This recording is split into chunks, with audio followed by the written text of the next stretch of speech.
alors donc kon vous ne vous reconnaissez pas dans cette opposition boo xam ni dafay def du forcing après bu marché wulee mu rétropédaler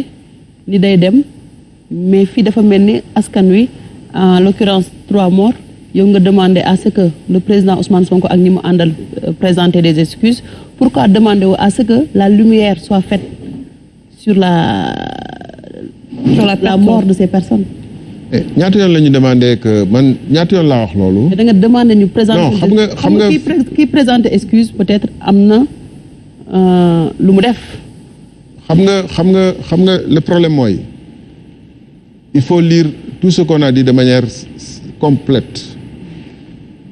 ñun dañu mës a wax ni que bu doon état de droit la ñu nekk justement képp ku dee dinañ enquête xam yan circonstances nga dee bala ñu lay suul xam nga fii ñu dee ci événement yu wees yëpp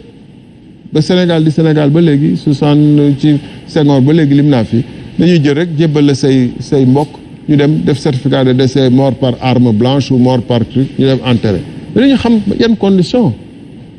bu doon un pays organisé cas par cas dinañ xam gis nañu États-Unis les événements du Capitole ay 2-3 morts ku ci nekk xam nañu lan moo la rey yan condition lañ la rey def autopsie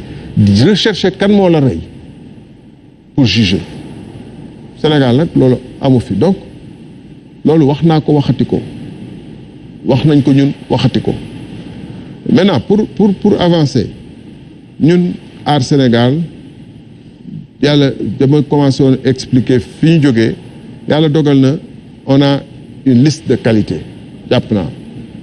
nekk ci liste bi ràññee nañ leen ci Sénégal ci seeni qualité personnel ak seen jaar-jaar seen xam-xam extra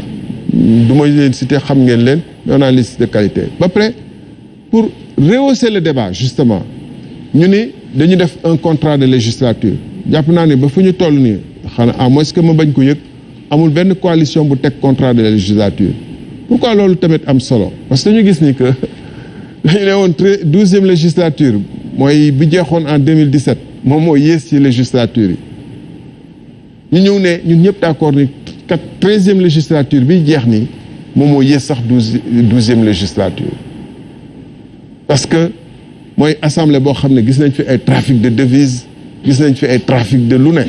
ñu ne xew fa donc ñu ne dañuy njëkk d'abord delloo assemblée nationale gëddëm contrat de législature donc loolu proposition la wax ko publiquement delloo assemblée nationale bi gëddëm donc am na ci benn ay poñ yoo xam ne ci assemblée nationale ak fonctionnement am par exemple dañu ni pourquoi assemblée nationale di am fonds politique yoo xam ne président bi moo koy gérer nu mu ko neexee te ñoom ñooy voter toutes les lois sur la transparence ba pare kenn du contrôler seen nu ñu dépenser seen budget kenn du contrôler nu ñu dépenser seen i extra bon bu ñu fa jógee ñu ni redevabilité maanaam yow fal nañ la jox nañ la mandat mais béykat baa ngi fële ci leew na béy sobleem ba pare di ko suul te amul kenn ku koy taxawal di ko jooyal lu tax soble bi ñu koy suul parce que amu ci njëg bi ci war bu ñu ciy séntu pendant ce temps soble importé baa ngi dugg bu ministre bi weranteeg par exemple CSS nee non CSS yéen DIRPA yi ngeen di ministre du commerce je veux dire DIRPA yi ngeen di contesté yéen sax yéen a ngi ciy bénéficier tontu bi di loolu ñu jàpp ni loolu waroon nañ ko saytu licence de pêche yi nga xam ne pêcheurs yi ñu ngi koy jooy ñu jàpp ni waroon nañ ko saytu donc enseignement bi parce que xam nañu tey enseignement Sénégal dafa façon sooxe boo xam ne te Assemblée nationale mooy alloué budget moom moo am rôle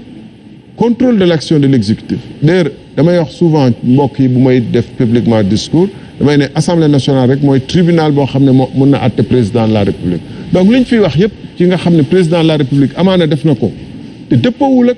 lu rôle am muy garder constitution bi sàmmanteeg constitution bi moom ci boppam muy jël ay actes di poser ay actes yoo xam ne waroon ak constitution bi mais Assemblée nationale moo ci war a àddu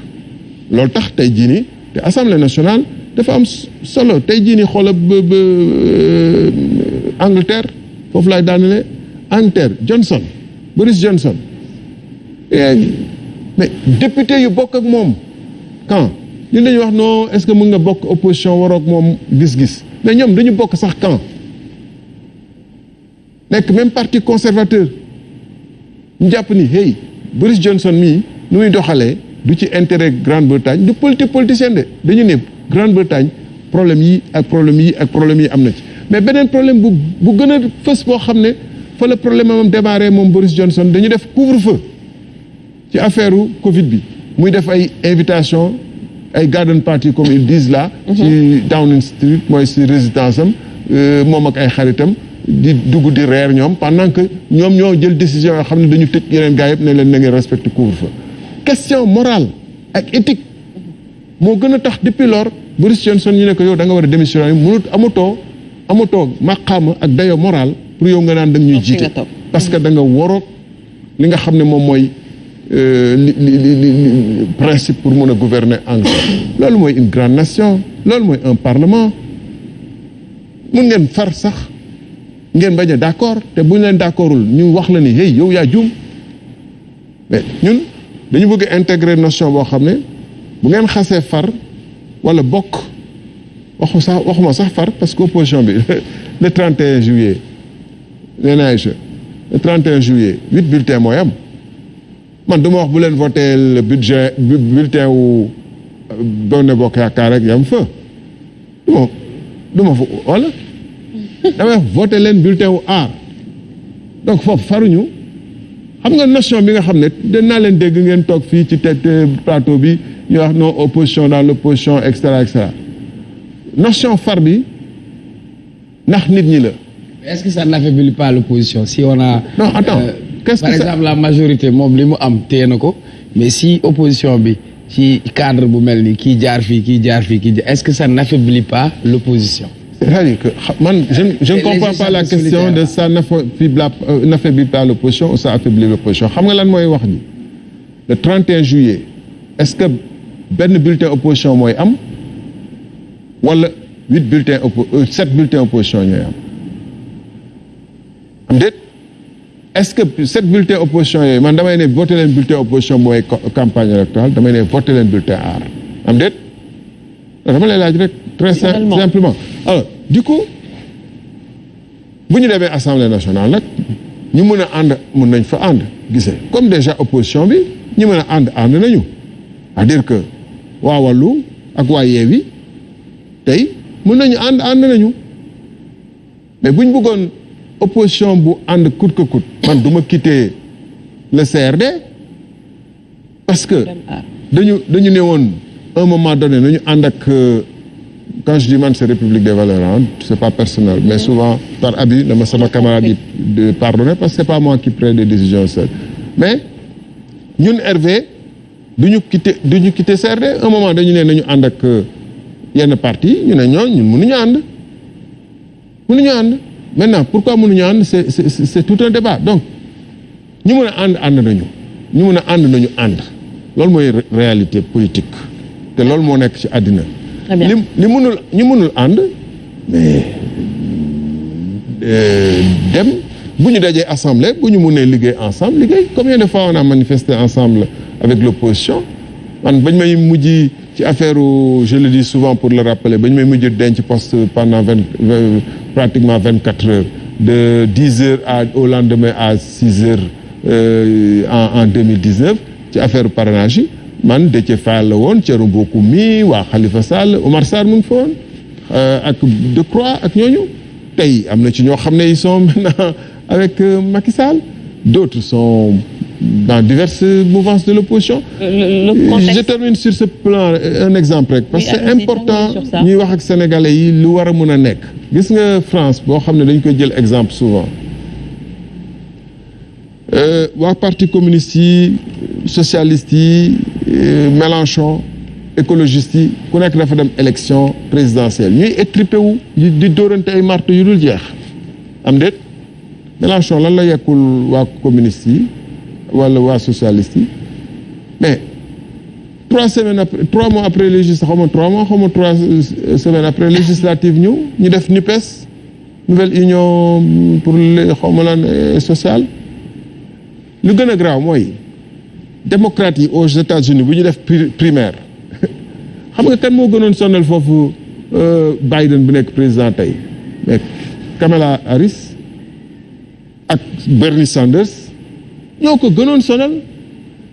mais Kamala Harris ba mu xamee ni kii benn sensibilité lay représenté ci parti démocrate américain mu ne man soxla naa sensibilité boobu pour dem élection ma jël ko ànd ak moom mu nekk sama colistière. Bernie Sanders tey ci parlement bi daf ci am ay pouvoir yu extraordinaire sénateur bi et pourtant ki ci gën a critique encore c'est une jeune dame qu'on appelle AOC là-bas. Donc nit ñi démocratie du création Sénégal rek ba ñu bëgg a jël lépp di ko lire suñu lecture réductrice. Démocratie dañ ko xaw a importer ci fonctionnement actuel bi avec parti politique élection et cetera et cetera bu ñu ci bëggee xool ndax li ñuy def dëgg la wala dëgg aussi nañu waxuma ni nañu dem su xool li xew ci France wala États-Unis mais nañu wër àdduna bi xool les meilleures pratiques. D'accord. C'est important en tout cas juste pour dire peut-être que mënuñu wax opposition dans l'opposition parce que partagé wu leen yenn point de vue yi c'est tout à fait normal Serigne Saliou ñu ñëw un peu